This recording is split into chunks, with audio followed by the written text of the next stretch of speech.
एक बार जोरदार नारा लगाएंगे, भारत माता की इनकलाब, आम आदमी पार्टी, अरविंद केजरीवाल। मंच पे आसीन पंजाब सरकार के मंत्री वीरेंद्र गोयल जी, इस क्षेत्र से आपके लोकप्रिय प्रत्याशी अवध ओझा जी, भाई धर्मवीर जी, जिला अध्यक्ष आरपी सिंह जी, विधानसभा अध्यक्ष कुलदीप भंडारी जी, संगठन के मंत्री मुकेश ठाकुर जी, वार्ड अध्यक्ष सुनील कुमार जी, दिनेश नागर जी, नासिर खान जी, नरवीर यादव जी, धर्मवीर जी हमारे निगम पार्षद हैं, गुरमीत अमित झा जी हमारे सोशल मीडिया के इंचार्ज हैं, सुशील तोमर जी, अंकित नाथ, रुखसाना खान, और जिन लोगों का नाम नहीं ले पा रहा हूं उन सबको भी आज के सम्मेलन के लिए बहुत बहुत बधाई देना चाहता हूं। सबसे पहले तो मैं अच्छा संयोग है कि आज हमारे मंत्री जी का जन्मदिन भी है, तो एक बार जोरदार तालियों से इनका स्वागत करिए, इनका अभिनंदन कीजिए। पंजाब से चल के आपके बीच में आए हैं और इन्होंने संकल्प लिया है कि एक महीने आपके बीच रह के चुनाव संपन्न करा के ही जाएंगे, और चुनाव संपन्न ही नहीं कराएंगे, पड़पड़गंज में रिकॉर्ड मतों से जिता के तब यहाँ से वापस। आलोक कुमार जी, मैं जिन साथियों का नाम भूल गया हूं मैंने उनसे सबसे क्षमा चाह लिया है। हमारे इस क्षेत्र के विधायक और पूरे देश और दुनिया में शिक्षा को एक मॉडल के रूप में प्रस्तुत करने वाले भाई मनीष सिसोदिया जी का भी आज जन्मदिन है। हम सब की तरफ से उनको ढेर सारी शुभकामनाएं। शिक्षा क्रांति के जनक। साथियों और दोस्तों, संभवतः 1-2 दिन में चुनाव की आचार संहिता घोषित हो जाएगी और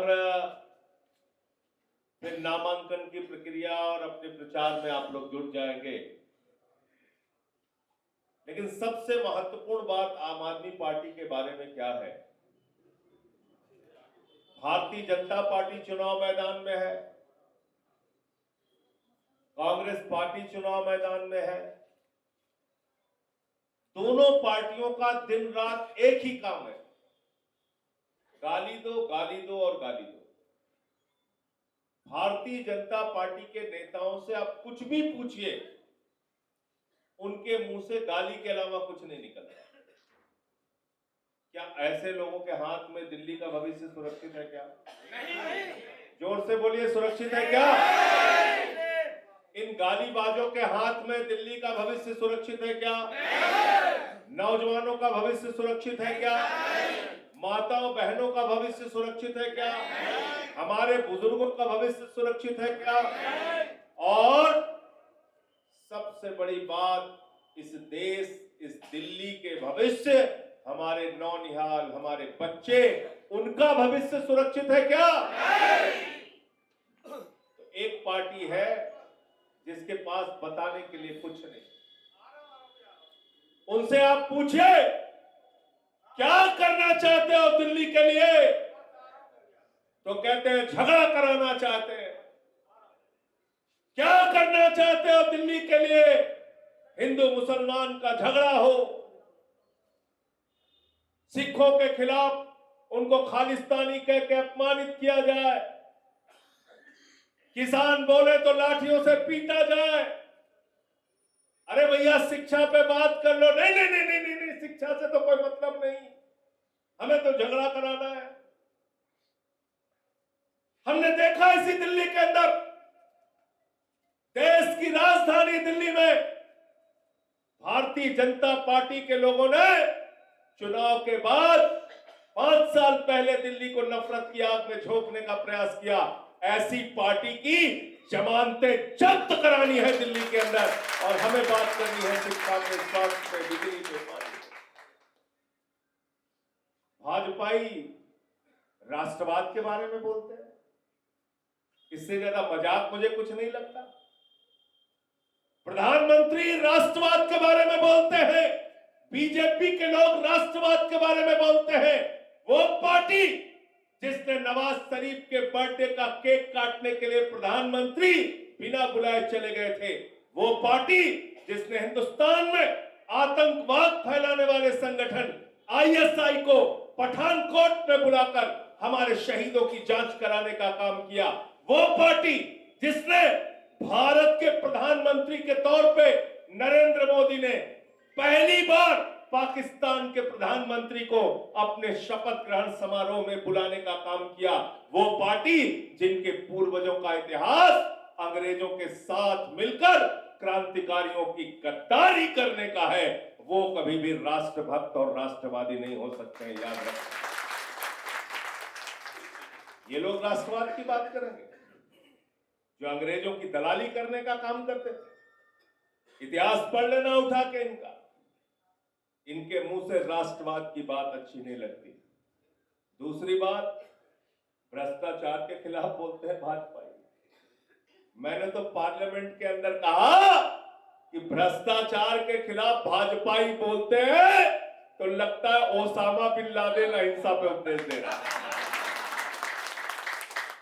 कौन सी पार्टी भ्रष्टाचार के खिलाफ बोल रही है? जिसने वाटर घोटाले के आरोपी हेमंत विश्व शर्मा को, जिसके खिलाफ बुकलेट निकालने का काम किया, उस हेमंत विश्व शर्मा को प्रधानमंत्री ने गले लगाकर आसाम का मुख्यमंत्री बनाने का काम किया। वो पार्टी भ्रष्टाचार के खिलाफ बोलती है जिसके नेता शुभेंदु अधिकारी भारतीय जनता पार्टी के लीडर ऑफ अपोजिशन है। बंगाल के अंदर जो सीबीआई और ईडी के मामले में शारदा और नारदा स्कैम में फंसे हुए थे, मुकुल राय को राष्ट्रीय उपाध्यक्ष बनाती है। वो पार्टी भ्रष्टाचार के खिलाफ बोलती है जिसके नेता आदरणीय नरेंद्र मोदी जी भोपाल की रैली में कहते हैं अजीत पवार ने 70,000 का सिंचाई घोटाला किया, 70,000 करोड़ का सिंचाई घोटाला किया, 70,000 करोड़ का सिंचाई घोटाला किया। ऐसा चिल्ला चिल्ला के मोदी जी बोल रहे थे, लग रहा था कल ही गर्दन पकड़ के गिरफ्तार कर लेंगे, लेकिन हमने देखा गर्दन पकड़ने के बजाय दूसरे दिन मोदी जी गले लगा रहे थे। अजीत पवार किसके साथ है? किसके साथ है? किसके साथ है? छगन भुजबल किसके साथ है? हसन मुशर्रफ किसके साथ है? नारायण राणे किसके साथ है? येदियुरप्पा किसके साथ है? शिवराज सिंह चौहान किसके साथ है? व्यापम घोटाले के आरोपी किसके साथ है? जनार्दन रेड्डी माइनिंग घोटाले वाला किसके साथ है?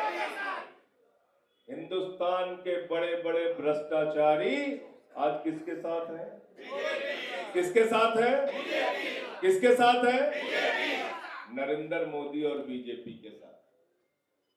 नरेंद्र मोदी और बीजेपी के साथ। इसलिए मैं कहता हूं भ्रष्टाचार के खिलाफ भाजपाई बोलते हैं तो लगता है ओसामा बिन लादेन अहिंसा पे उपदेश दे रहा है। गलत तो नहीं कह रहा हूं? इसलिए मैं एक एक कार्यकर्ता से कहने के लिए आया हूं, ये बात मेरी रिपीट करना कि अगर भ्रष्टाचार के खिलाफ भाजपाई बोले तो पूरे हिंदुस्तान के बड़े बड़े भ्रष्टाचारियों का नाम उनको गिना देना। करोगे ना? करोगे कि नहीं करोगे? बताओ, करोगे कि नहीं करोगे? आरोप लगाते हैं केजरीवाल पे, मनीष सिसोदिया पे, सत्येंद्र जैन पे, संजय सिंह पे। किससे आरोप लगाते हैं? ईडी वालों से, सीबीआई वालों से। अभी मैंने एक समाचार पढ़ा, हिमाचल के अंदर सीबीआई वाले ईडी को पकड़ रहे हैं। सीबीआई वाले ईडी को पकड़ रहे हैं। 5 करोड़ वहां से बरामद की। क्लेर्सन में ईडी वालों को पकड़ा सीबीआई ने। तो ये भ्रष्टाचारी केजरीवाल की जांच करेंगे, ये भ्रष्ट संस्थाएं केजरीवाल की जांच करेंगे, ये नरेंद्र मोदी और उनकी पार्टी भ्रष्टाचार के खिलाफ बोलेगी। अरे भ्रष्टाचार के खिलाफ आंदोलन की कोख से पैदा हुई पार्टी का नाम है आम आदमी पार्टी, याद रखना।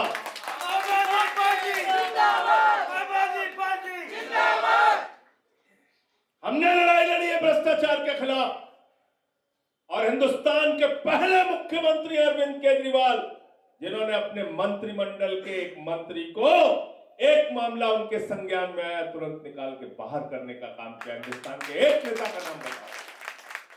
आप भ्रष्टाचार के खिलाफ बात करते हैं, ये भाजपा ही बोलते हैं भ्रष्टाचार के खिलाफ। प्रधानमंत्री का भाषण मैं सुन रहा था, 43 मिनट में 39 मिनट सिर्फ केजरीवाल को खाली दे रहे हैं। कह रहे हैं आपको, कह रहे हैं आपदा। तो वीरेंद्र गोयल जी से मैंने पूछा इसका क्या मतलब है, तो बोले मोदी जी कह रहे हैं दिल्ली आपदा, यानी कि दिल्ली आम आदमी पार्टी वालों है कि नहीं है ना। मोदी जी यहां तुम्हारी दाल गलने वाली नहीं है, याद रखना। एक बार 3 आए हो, एक बार 8 आए हो, अब की पूरी तरीके से साफ हो जाओ। गलत तो नहीं कह रहा हूं, गलत तो नहीं कह रहा हूं। ऐसे ही अहंकार की भाषा बोला था 2015 में ओझा जी, मुझे याद है आज भी, हमारे कार्यकर्ताओं को भी याद होगा। प्रधानमंत्री जी 2014 का चुनाव जीत के आए लोकसभा में, हरियाणा जीत के आए, महाराष्ट्र जीत के आए, झारखंड जीत के आए, अहंकार से लबरेज थे। इसी रामलीला के मैदान में 2015 के अंदर आए और मोदी जी ने कहा ये केजरीवाल तो बदनसीब है, इसको वोट मत देना, इसको जंगल में भेज देना, मैं नसीब वाला हूं, मुझे वोट देना। मैंने उसी दिन कहा था प्रधानमंत्री जी ये लोकतंत्र है, ये जमहूरियत है, ये डेमोक्रेसी है, यहाँ जनता मालिक होती है। जनता जिसको चाहती है वो विधानसभा में जाता है, जनता जिसको चाहती है वो संसद में जाता है, जनता जिसको चाहती है वो मंत्री, मुख्यमंत्री और प्रधानमंत्री बनता है। और दिल्ली की जनता ने 2014-15 के अंदर अरविंद केजरीवाल को 67 सीटें देके विधानसभा में भेजा और भारतीय जनता पार्टी को 3 सीट देके जंगल में भेजने का काम। दिल्ली में लोग मजाक उड़ाते थे, कहते थे केजरीवाल ने भाजपा को स्कूटर पार्टी बनाया। मैं पूछा क्या मतलब इसका, बोले इसके एक स्कूटर पे 3 विधायक बैठो विधानसभा चले जाओ। हमने कहा उसमें तो उसका कटने का चालान कटने का डर है। बोले तो भैया ठीक है, आपकी 2-1 पे पहुंचा देंगे, चालान नहीं कटेगा। तो साथियों और दोस्तों, आप लोगों को पहली बात हौसले के साथ सर उठा के आम आदमी पार्टी के लिए प्रचार करना है। इन भाजपाइयों के किसी भी दुष्प्रचार से झुकना और डरना, इनके दुष्प्रचार से झुकना और डरना। अवध ओझा एक पढ़े लिखे इंसान है, शिक्षा के क्षेत्र में इन्होंने नाम कमाया है, और आम आदमी पार्टी ने, मनीष सिसोदिया जी ने उस विधानसभा क्षेत्र की जिम्मेदारी इनको दी है जहां से कि शिक्षा क्रांति की शुरुआत हुई थी। पड़पड़गंज से ऐसे व्यक्ति को जिताकर भेजना, और दिल्ली के अंदर हम एक उदाहरण प्रस्तुत करने का काम करेंगे। जो शिक्षक हैं, जो पढ़े लिखे लोग हैं, जो अच्छे लोग हैं, उनको राजनीति में आगे बढ़ाने का काम हम लोग करेंगे। अब आते हैं काम की बात करते हैं, काम की बात करते हैं, काम की बात जिससे भाजपा वालों को कोई लेना देना नहीं। दिल्ली के अंदर आम आदमी पार्टी का कार्यकर्ता जाता है, लोग पूछते हैं क्या काम किया, कहते हैं 200 यूनिट बिजली फ्री किया, 400 यूनिट बिजली आधे दाम पे किया।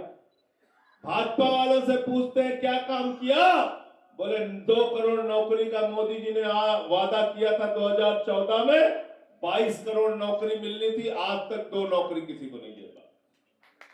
बोलो दे पाए क्या, दिया क्या नौकरी? क्या बोले 10 साल के बाद बोले बेटा अग्निवीर बन जाओ, सूनी पे चढ़ जाओ, 17 साल में सैनिक बनो, 21 साल में रिटायर हो जाओ। बाप नौकरी करेगा, बेटा रिटायर होकर घूमेगा। बोले बापूजी क्या कर रहे हो? बापू ने पूछा बेटे क्या कर रहे हो? बोले पापा पेंशन मिल रही है। लेकिन पीछे से ओझा जी ने कहा आपको पता नहीं शायद अग्निवीर को पेंशन भी नहीं मिलेगी, पेंशन भी नहीं मिलेगी। यही क्लियर किया इन्होंने, बताया मुझे, बोले अग्निवीर इसका मतलब हिंदुस्तान के नौजवानों के भविष्य के साथ खिलवाड़ है। अग्निवीर इसका मतलब उनके पेट पे लात मारने का काम बीजेपी ने किया है। अग्निवीर मतलब नौजवानों के पीठ में छुरा मारने का काम किया है। चलो हम वो भी बर्दाश्त कर लेते, आपने नौजवानों के पेट और पीठ पर छुरा मारा, लेकिन मुझे अफसोस है कि आपने भारत माता के साथ, भारत की सीमाओं के साथ, हमारी सुरक्षा के साथ गद्दारी करने का काम किया है। सेना को कमजोर करके 4 साल के अग्निवीर की योजना को लागू करके इसको कोई भी राष्ट्रभक्त हिंदुस्तानी कभी भी माफ नहीं करेगा। गलत तो नहीं कह रहा हूं, गलत तो नहीं कह रहा हूं। अग्निवीर योजना लाके धोखा देने का काम किया। आम आदमी पार्टी के कार्यकर्ता से पूछिए, वो कहेगा पानी फ्री किया केजरीवाल जी ने, वो कहेगा फरिश्ते स्कीम लागू किया। क्या है फरिश्ते स्कीम? रास्ते में किसी का एक्सीडेंट हो जाए तो उसको छोड़ के भागना नहीं, उसके लिए फरिश्ते बन जाना, उसको उठाना, गाड़ी पर बिठाना, किसी भी प्राइवेट हॉस्पिटल में ले जाके एडमिट करा देना। 2000 रुपए भी पहुंचाने का केजरीवाल जी देंगे और इलाज में 50 लाख भी खर्च हुआ तो ये हमारी फरिश्ते स्कीम। क्या मोहल्ला क्लिनिक जहां पे 200 तरह की जांच फ्री होती है, जहां पे दवाएं मुफ्त में मिलती हैं, जहां पे अल्ट्रासाउंड मुफ्त में होता है, और डॉक्टरों से कह दिया गया है दिल्ली के अंदर अगर 1 महीने से ज्यादा किसी को ऑपरेशन की डेट दोगे तो आम आदमी पार्टी की सरकार उसका खर्चा प्राइवेट अस्पताल में उठाएगी। बताओ हिंदुस्तान में कहां पे ऐसी है? दिल्ली के अंदर हमने 10,000 किलोमीटर नई सड़कें बनाई,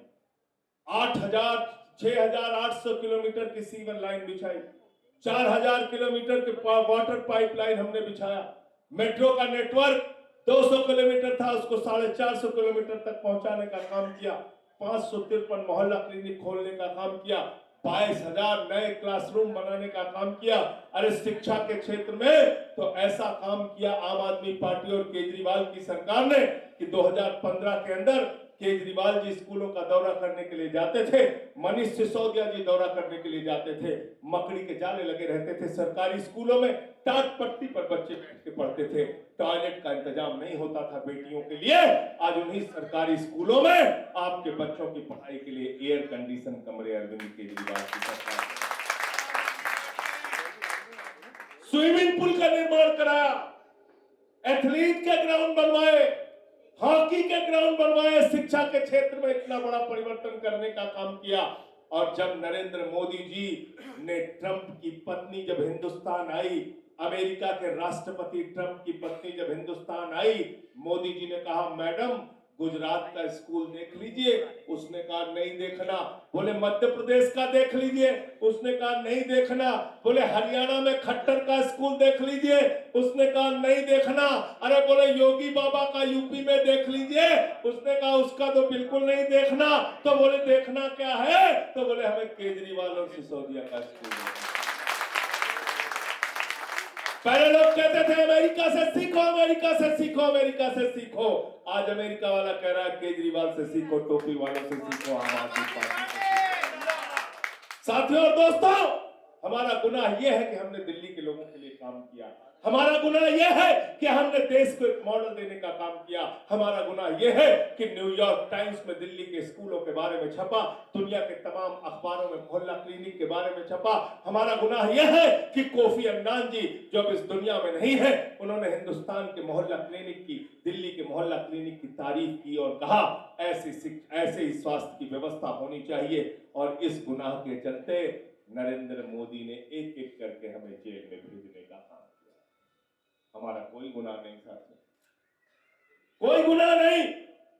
मनीष सिसोदिया के घर से 1 रुपए नहीं मिला, अरविंद केजरीवाल के घर से 1 रुपए नहीं मिला, सत्येंद्र जैन के घर से 1 रुपए नहीं मिला, संजय सिंह के घर से 1 रुपए नहीं मिला। फिर भी हमको जेल में सड़ाया गया इसलिए कि हम दिल्ली के माध्यम से देश को एक शिक्षा और स्वास्थ्य का मॉडल देना चाहते हैं। हमारे मन में संकल्प है, चाहे जितना उत्पीड़न कर लो, चाहे जो कुछ अत्याचार कर लो, हम दिल्ली को एक बेहतर प्रदेश बनाकर देश के अंदर एक उदाहरण प्रस्तुत करने का, दुनिया में उदाहरण प्रस्तुत करने का काम करेंगे।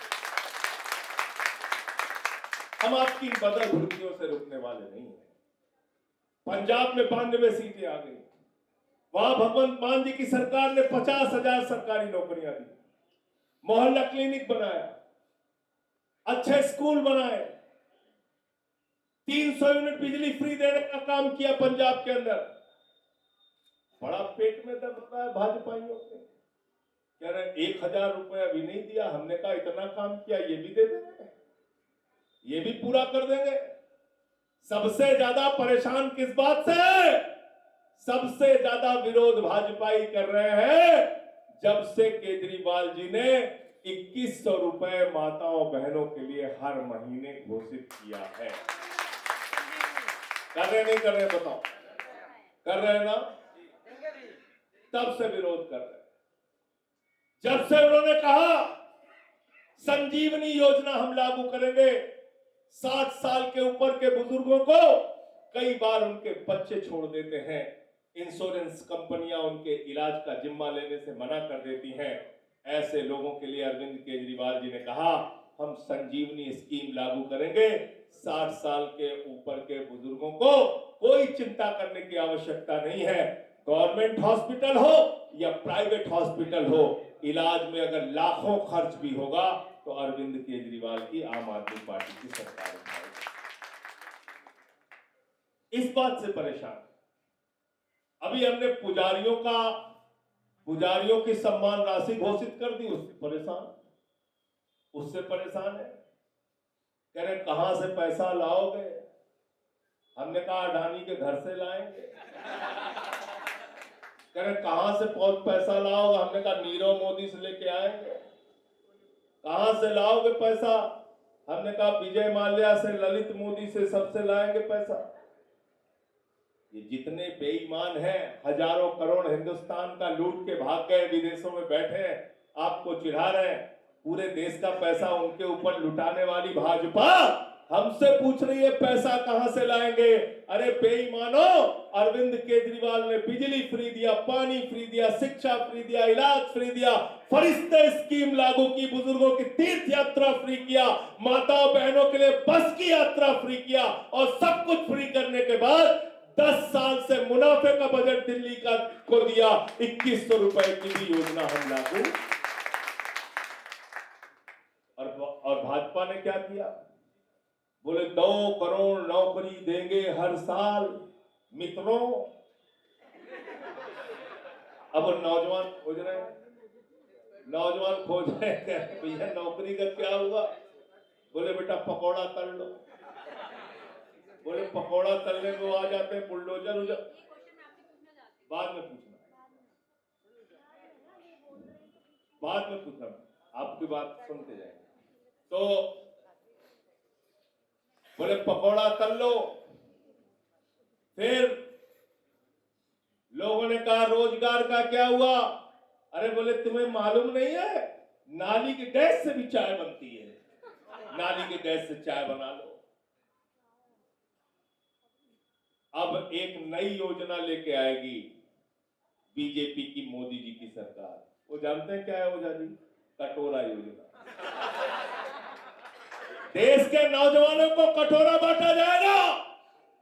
जब मोदी जी कह रहे पकौड़ा लगा दो वो भी रोजगार है, नाली के गैस से चाय बना दो वो भी रोजगार है, कल को भाजपाई कहेंगे कटोरा लो भीख मांगो वो भी रोजगार है। कटोरा योजना। फिर क्या बोले?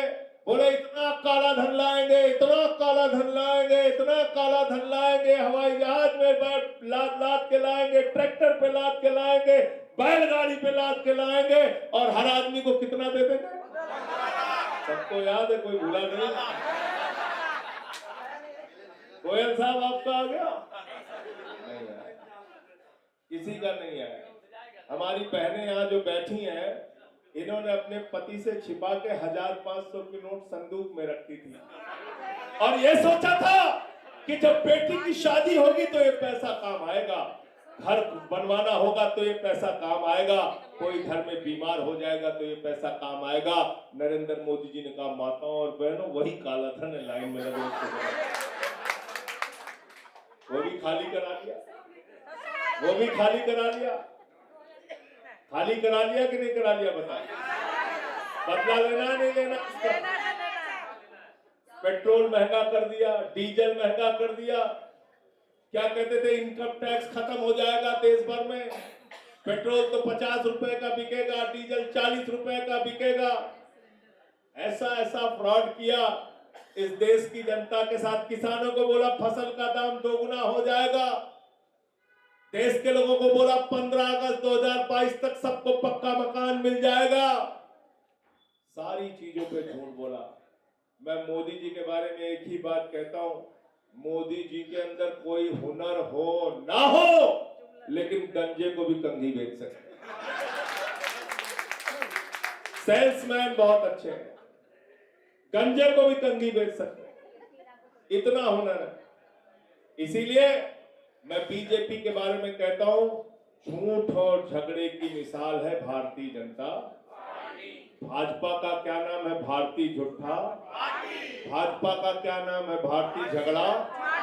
भारतीय झूठा, भारतीय झगड़ा, भारतीय झूठा, भारतीय झगड़ा, झूठ और झगड़ा, दो काम कराना है। शांति से आप लोग रह रहे हो, 4 भाजपाई आ जाएंगे, झगड़ा करा देंगे, झगड़ा करा के फिर चले जाएंगे। एक ही करा देता है। ठीक कह रहे, ठीक कह रहे। सोचिए आप, झगड़े कराने पे लगे हुए धर्म के नाम पे। अरे हमारा धर्म क्या कहता है? हिंदू धर्म क्या कहता है? रामचरितमानस की चौपाई कहती है, सब नर करहि परस्पर प्रीति, सारे लोग आपस में प्यार करें। ये हमारे रामायण का, रामचरितमानस का संदेश है। हिंदू धर्म क्या कहता है? वसुदेव कुटुंबकम, पूरा विश्व हमारा। हिंदू धर्म क्या कहता है? हम अपनी पूजा समाप्त करते हैं तो कहते हैं धर्म की जय हो, अधर्म का नाश हो, प्राणियों में सद्भावना हो और विश्व का कल्याण हो। यह है हिंदू धर्म। गलत तो नहीं कह रहा हूं? यही है ना हिंदू धर्म? हमारी बहनें बैठी हुई हैं, यही पूजा के बाद कहती है ना आप लोग, विश्व का कल्याण हो, प्राणियों में सद्भावना। भाजपा ही कह रहे प्राणियों में दुर्भावना हो, प्राणियों में दुर्भावना। तो इनसे सावधान रहना। हमारे यहाँ बरेली का एक ममीरे का सुरमा मिलता है, उस पर लिखा रहता है ऊपर, नक्कालों से सावधान, नक्कालों से सावधान। इनसे होशियार रहना। ये कुछ भी आपके लिए करने वाले नहीं है। मैं अभी आ रहा था रास्ते में, तो मैंने सोचा कि आप लोगों को एक वीडियो जरूर दिखाऊंगा और आप लोग खुद से तय कर लेना कि इन लोगों के हाथ में क्या दिल्ली सुरक्षित है, दिल्ली की महिलाएं सुरक्षित हैं, क्या ये लोग दिल्ली को कोई भविष्य दे सकते हैं? क्या ये वीडियो जरूर सुनिए आप। ये रमेश बिदूड़ी का है, जिसने संसद में गाली दी थी, और ये कालका जी से प्रत्याशी है। सुनिए।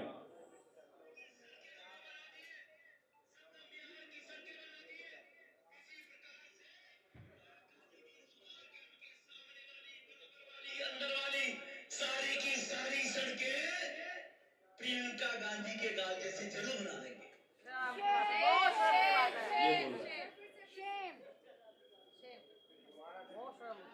सड़कें हमने बना दिए, संगम बिहार की सड़कें बना दिए। इसी प्रकार से कालका जी भी सुधार कैंप के सामने वाली, बराबर वाली, अंदर वाली सारी की सारी सड़कें प्रियंका गांधी के गाल जैसे जरूर बना देंगे। ये है बीजेपी का प्रत्याशी, ये है बीजेपी का प्रत्याशी। ये भविष्य दे सकता है आपको? क्या दे सकता है? क्या क्या भारतीय जनता पार्टी ऐसे कैंडिडेट्स को मैदान में उतार के महिलाओं का सम्मान सुरक्षित कर सकती है? क्या आज जगह जगह चैन लूटी जा रही है, बच्चों का अपहरण हो रहा है, व्यापारियों की हत्याएं हो रही है, गैंगवार हो रहा है दिल्ली के अंदर। कानून व्यवस्था मोदी जी आपसे संभलती नहीं, अमित शाह जी आपसे संभलती नहीं। आप दिल्ली के अंदर चुनाव लड़ने के लिए आए। अरे दिल्ली में भारतीय जनता पार्टी चुनाव लड़ने से पहले चुनाव हार चुकी है। और क्या कह रहे हैं? हमारे पूर्वांचल के भाई है ना यहाँ पे, नाम कटवाने का अभियान आप क्या चला नहीं चला? चला है ना पड़पड़गंज में? चला चला। उत्तराखंड के भाई है हमारे यहाँ, उत्तराखंड के जो यूपी से, बिहार से, उत्तराखंड से हमारे भाई आके यहाँ 30-30 साल से रह रहे, 40-40 साल से रह रहे, उनके बच्चे यहीं पे पड़े हुए, पढ़े, नौकरी कर रहे, उनके नाम आप कटवा रहे हो। मैंने पार्लियामेंट में कहा कि भाई आप नाम क्यों कटवा रहे हो? कह रहे तो रोहिंग्या है। मैंने कहा हमारा ये यूपी का भाई रोहिंग्या है, हमारे यहाँ बिहार का भाई रोहिंग्या है, हमारे पूर्वांचल का भाई रोहिंग्या है, ये उत्तराखंड के लोग जिनके आप नाम कटवा रहे हैं रोहिंग्या है, ये 30-30, 40 साल से दिल्ली में रहने वाले लोग ये रोहिंग्या है। तो उनके पास कोई जवाब नहीं था। मैं आप लोगों से हाथ जोड़ के विनती करने के लिए आया हूं, जिन्होंने पूर्वांचल के भाइयों को बांग्लादेशी और रोहिंग्या कहने का काम किया, उनकी जमानतें जब्त करा के यहां से भेजना। हम अपने ही देश में बांग्लादेशी हो गए। जब चुनाव आता है तो इनको बांग्लादेशी याद आते हैं। मैंने पूछा संसद के अंदर खड़े होकर, आप भी सवाल पूछना, बांग्लादेश की सीमा की सुरक्षा करने की जिम्मेदारी किसकी है भाई? भारत बांग्लादेश की सीमा की किसकी है? जोर से बोलिए।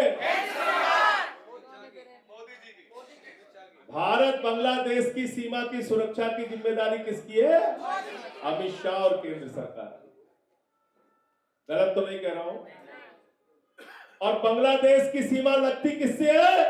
त्रिपुरा से, जहां बीजेपी है, आसाम से, जहां बीजेपी है, बंगाल से, जहां टीएमसी है। और सीमा की सुरक्षा की जिम्मेदारी बीएसएफ करती है। करती नहीं करती? करती नहीं करती? किसके अधीन आती है? किसके अधीन आती है? तो एक बांग्लादेशी त्रिपुरा पार करके, आसाम पार करके, बंगाल पार करके, झारखंड पार करके, बिहार पार करके, यूपी पार करके दिल्ली कैसे आ गया, ये तो बता दो। यार ट्रंप की सरकार चल रही है क्या? ओबामा की सरकार है क्या? बाइडेन की सरकार है क्या? अरे बांग्लादेशी अगर दिल्ली में है तो 10 साल से तुम घास छील रहे थे क्या? एस जयशंकर और विदेश मंत्रालय से पकड़वा के उनको डिपोर्ट क्यों नहीं किया गया? बताओ। गलत तो नहीं कह रहा हूं? और बांग्लादेशियों से बहुत प्यार है मोदी जी को, पता है कि नहीं आपको? आपको पता है नहीं पता है? ओझा साहब, 50 साल जब आजादी के पूरे हुए बांग्लादेश के, तो बांग्लादेश वालों ने केजरीवाल को नहीं बुलाया, और ना हमारे गोयल साहब को बुलाया, ना ओझा जी को बुलाया। किसको बुलाया? नरेंद्र मोदी जी को बुलाया। और जब गए वहां पे मोदी जी, तो बांग्लादेश में जाके बोले कि मैं तो बांग्लादेश का स्वतंत्रता संग्राम सेनानी हूं, मैं बांग्लादेश की आजादी का योद्धा हूं, मैं तो बांग्लादेश को आजाद कराने के लिए जेल गया था। पता है नहीं पता? बोला था ना? बोला था कि नहीं बोला था? और दूसरी बात बता दूं, मोदी जी बांग्लादेश के खिलाफ कार्रवाई, भक्त तो ऐसे ही चिल्लाते रहते हैं बेचारे। अभी 2 लाख टन चावल भेजा है, 2 लाख टन चावल मोदी जी ने बांग्लादेश को भेजा है। मैंने कहा 2-4 बोरी भक्तों को भी भेज देते, नहीं भेजा। और दूसरा क्या काम किया है? झारखंड की बिजली चुराकर नरेंद्र मोदी का दोस्त बांग्लादेश को सप्लाई कर रहा है। कोई भी बीजेपी का कार्यकर्ता विरोध करना चाहता है, मैं आपसे कहना चाहता हूं, आम आदमी पार्टी वाले भी आपके साथ कंधे से कंधा मिला के चलेंगे। चलो नरेंद्र मोदी से कहो कि अडानी का ठेका कैंसिल करवाएं, तब हमसे बात करना।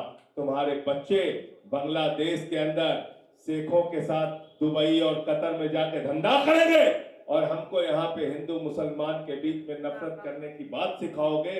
ये दोहरी चाल तुम्हारी चलने वाली नहीं है। तुम लोग बांग्लादेशियों से मिले हो, तुम ही लोग बांग्लादेशियों को बसाते हो। और ये बात तुम्हारे उस समय के नगर विकास मंत्री हरदीप पुरी ने एक ट्वीट करके जानकारी दी थी। दिया था कि नहीं दिया था? बताओ। कि बक्कर वाला ईडब्ल्यूएस कॉलोनी में हम बसा रहे हैं बांग्लादेश में, ये बोला था हरदीप पुरी। तो इसलिए बातें बहुत सी हैं, कितनी बातें करूं, बहुत लंबी बात हो जाएगी। आप सबसे सिर्फ एक ही अनुरोध और विनती करने के लिए आया हूं। जिस बिना अच्छा, ये संजीवनी योजना और महिला सम्मान योजना का कार्ड है। जो जिन लोगों ने रजिस्ट्रेशन ना कराया हो वो सब लोग अपना रजिस्ट्रेशन जरूर करा लेंगे, अपना पंजीकरण जरूर करा लेंगे। ये हमारे साथियों का अनुरोध है और मैं भी आप सबसे हाथ जोड़ के अपील कर रहा हूं। साथियों और दोस्तों, अंत में सिर्फ एक ही बात आपसे अपील करने के लिए आया हूं।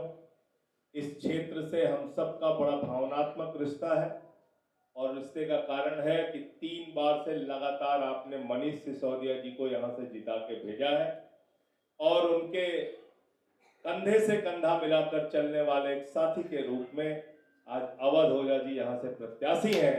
इनको भी आप प्रचंड बहुमत से जिताकर विधानसभा में भेजें। तैयार है सब लोग? तैयार है? सारे लोग तैयार है ना? क्या चुनाव निशान है इनका? जोर से बोलिए, जोर से बोलिए। घर की सफाई करनी हो तो क्या चाहिए? मोहल्ले की सफाई करनी हो तो क्या चाहिए? और दिल्ली की सफाई करनी हो तो क्या चाहिए? और देश की सफाई करनी हो तो क्या चाहिए? और किसी के दिमाग पे भूत सवार हो जाए तो भूत उतर।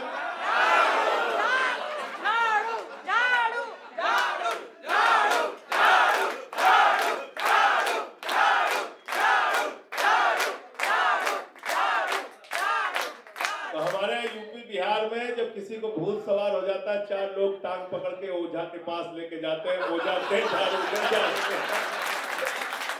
तो यहाँ से ओझा आ गए। भाजपाइयों के दिमाग पे जो सत्ता का भूत सवार है, झाड़ू मार मार के ओझा की इसको सामने।